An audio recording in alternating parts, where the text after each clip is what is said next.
ಬೇಕಲ್ವ ಇವಳು? ಹೌದು. ಖಳನ ಬದಗನು ಕೋಲವೆನು ಬಲ ತಿಳಿದು ತನ್ನಳು ಸತಿಯತ ನೊಡಗೊಳುತ್ತ ಸಂತಸದಿಂದ ವಿಹಗಮ ಪದನ ಬೆಗಲೇರೆ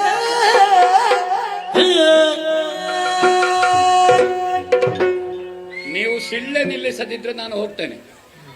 ದೊಂಬರಾಟ ಅಲ್ಲ ಇದು. ನಾನು ಆಗಿಂದ ಗಮನಿಸ್ತೇನೆ, ಚೌಕಿಯಲ್ಲಿದ್ದೇನೆ. ಸಭ್ಯ ಸಭೆಯನ್ನು ಬಯಸ್ತೇನೆ. ನನಗೆ ದಾಕ್ಷಿಣ್ಯ ಯಾರದೂ ಇಲ್ಲ. ಇಲ್ಲಿ ಯಾಕೆ ಕುಣಿತೇವೆ ಅಂತ ಗೊತ್ತುಂಟು ನಿಮಗೆ? ಯಾರು ಆಟ ಮಾಡಿಸುವವರು? ಏನು ಅಂತ ಆಲೋಚನೆ ಮಾಡಿದ್ರಿ ನೀವು? ಈ ಕ್ಷೇತ್ರದಲ್ಲಿ ನಮ್ಮ ತಿರುಗಾಟ ಗೊತ್ತುಂಟು ಎಷ್ಟು ಅಂತ? ಎಂಥದ್ದು ಸೀಳೆ? ಏನದು ಸೀಳೆ? ಕೋಳುಗಟ್ಟವ ಇಲ್ಲಿ ಕಂಬಳವ? ಯಾರದು?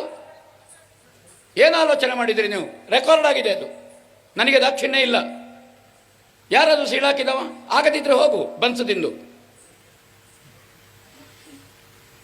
ಭಾಗವತರ ಕಂಠವನ್ನು ತೆಗೀತೀರಾ? ಸಭ್ಯ ಸಭೆ ಅರ್ಥ ಮಾಡಬೇಕದನ್ನು. ಹುಚ್ಚರನ್ನು ಬೆಳೆಸಬೇಡಿ, ಕಲಾ ಪ್ರೇಕ್ಷಕರನ್ನು ಬೆಳೆಸಿ.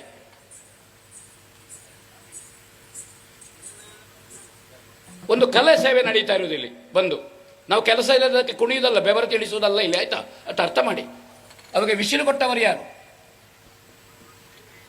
ದುಡ್ಡು ಕೊಟ್ಟವರು ಯಾರು? ಧಾರ್ಮಿಕ ಭಾಷಣ ಮಾಡಬೇಕು, 1 ಗಂಟೆ ಆಟ ಮಾಡಬೇಕು ಹೇಳಿ. ಏನು ಹೇಳ್ತೀರಿ ಹಿರಿಯರೇ? ಯಾವುದನ್ನು ಬೆಳೆಸಬೇಕು ಅಂತ ನೋಡಿ, ಆಲೋಚನೆ ಮಾಡಿ. ಖಳನವದೆಗೆ ಇವಳ ಅನುಕೂಲ.